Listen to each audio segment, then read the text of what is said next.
Salam, selamat pagi Bapak Ibu Saudara yang dikasihi Tuhan. Saya akan bersaksi apa yang terdapat di dalam Matius 7 ayatnya yang ke-7. Tapi sebelum kesaksian dimulai, saya akan berdoa terlebih dahulu. Tuhan Yesus, terima kasih buat pagi hari ini. Sebelum hamba-Mu bersaksi, kiranya Tuhan mengurapi, Tuhan menolong. Melalui kesaksian ini, nama Tuhan yang dipermuliakan. Terima kasih Tuhan, di dalam nama Tuhan Yesus Kristus kami berdoa. Amin. Bapak Ibu yang dikasihi Tuhan, saya akan saksikan bagaimana Tuhan itu luar biasa. Kalau kita minta sama Tuhan, kalau kita ini mencari Tuhan, kalau kita ini mengetuk pintu, saya yakin Tuhan akan menjadi jawaban kita. Bapak Ibu, kita tahu bahwa dalam hidup itu banyak persoalan, banyak masalah, tetapi Tuhan itu adalah sumber jawaban kita. Kalau kita membutuhkan, memerlukan sesuatu, minta sama Tuhan.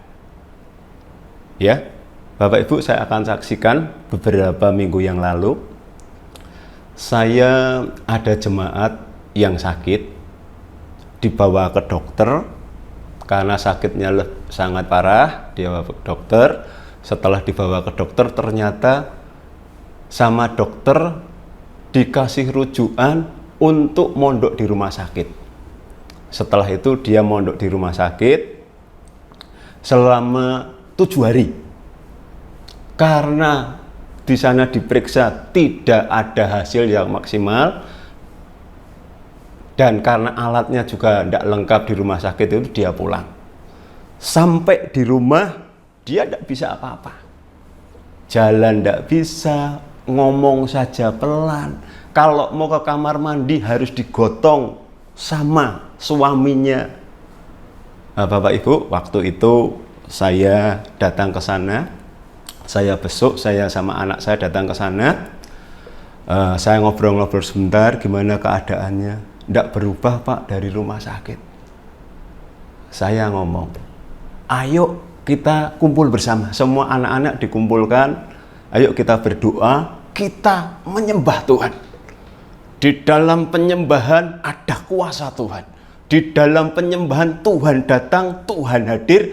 Dan kita minta supaya ibu ini disembuhkan, Ibu Sari disembuhkan.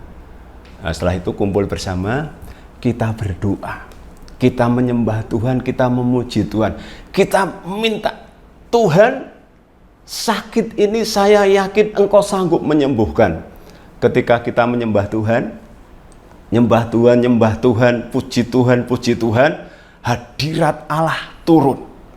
Setelah itu kita nyanyi, satu-satunya yang ku andalkan, satu-satunya yang ku percaya, Engkau Tuhan memberkati, Tuhan penyembuhku, Tuhan pemulihku. Ketika pujian itu dinaikkan, kita semua berdoa. Saya mendatangi yang sakit, saya tumpangkan tangan. Dan saya ingat firman Tuhan di dalam Markus pasalnya yang ke-16 ayat yang ke-17. Tanda-tanda ini akan menyertai orang percaya. Tumpang tangan atas orang sakit sembuh. Saya imani, saya tumpang tangan, saya ngomong Tuhan sembuhkan, alirkan kesembuhanmu. Saya berdoa menyembah Tuhan. Waktu itu kita menyembah Tuhan cukup lama, hampir 1 jam. Nah, setelah itu amin, kita ngobrol-ngobrol sebentar, saya pulang. 2 hari kemudian saya cek, saya besok ke sana. Puji Tuhan. 2 hari yang lalu, dia tidak bisa jalan, matanya sipit, kesakitan. Saya datang saat itu dia sudah sembuh. Bisa ke kamar mandi sendiri. Dan saya yakin Tuhan sudah menjamah.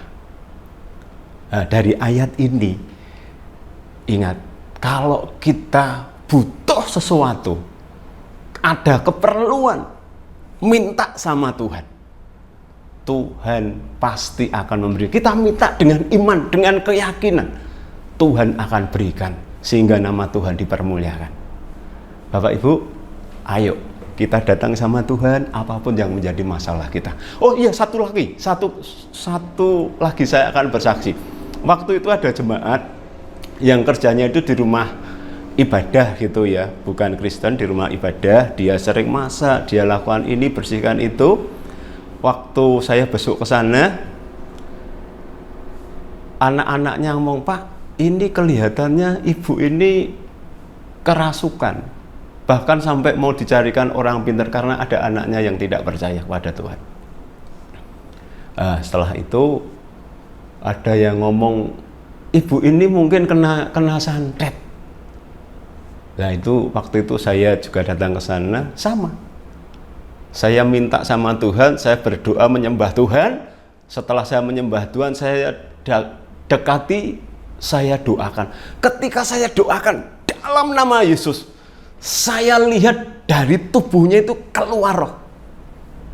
Padahal ibu ini cerita sama saya, karena sakit itu dia tidak tidur selama 3 hari, matanya sampai sayu. Setelah kita doakan, kita nyembah Tuhan, dia tertidur. Saya kumpulkan sama anak-anak, saya ngomongin, sudah ibu biarin dia tidur. Setelah itu saya pamitan pulang. Besoknya saya cek lagi, datang ke sana, saya dikasih tahu dia tidak tidur 3 hari. Ketika saya besok jam 9, dia tidur dari jam 9 pagi sampai jam 10 malam. Dia bisa tidur. Dahsyat, sampai anak-anaknya bingung ngebel saya, "Pak, ini ibu kok enggak bisa bangun sampai jam segini?" Nah, setelah itu besoknya ibunya bisa bangun dan badannya lebih baik. Bapak, Ibu, saudara yang dikasih Tuhan, ayo kita minta sama Tuhan apa yang menjadi kebutuhan kita, apa yang menjadi keperluan kita. Kita minta sama Tuhan dengan iman, dengan keyakinan, datang berdoa menyembah Tuhan. Permintaan kita pasti akan dikabulkan Tuhan, apalagi itu kehendak Tuhan. Bapak Ibu, saya rindu Bapak Ibu. Dengan kesaksian ini Bapak Ibu dibangun dan semakin dekat sama Tuhan. Minta sama Tuhan, apapun yang menjadi masalahmu, Tuhan mengasihi kita semua. Amin.